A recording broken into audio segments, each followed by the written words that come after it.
যদি আপনারা এই জুলাই রেভলিউশনের শহীদদের রক্তের মূল্য দিতে না পারেন, এই বাংলার জমিন থেকে আর কোনদিন আগ্রাসন শাসন ব্যবস্থা থেকে মুক্তি পাবেন না। আমরা এমন একজন শাসক চাই এই কেরানীগঞ্জের মাটিতে, যাদের কর্মীদের চাঁদাবাজি করে চলতে হবে না, যাদের কর্মীদের হাউজিং সিন্ডিকেটের মাধ্যমে চলতে হবে না, মাদক ব্যবসা করে চলতে হবে না, দখলবাজ করে চলতে হবে না, কোরআনের আইন প্রতিষ্ঠিত হবে।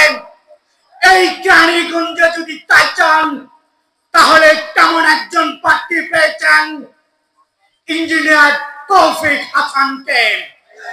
কেরানীগঞ্জের প্রত্যেকটি ঘরে ঘরে মা বোনদেরকে পৌঁছে দেবেন।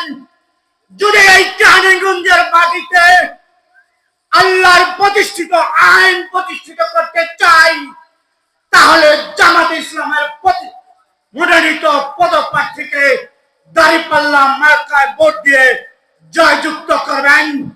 এই আশা ব্যক্ত রেখে আমার বক্তব্য শেষ করছি। জনতার অধিকার আমাদের অঙ্গীকার। We promise the people rights.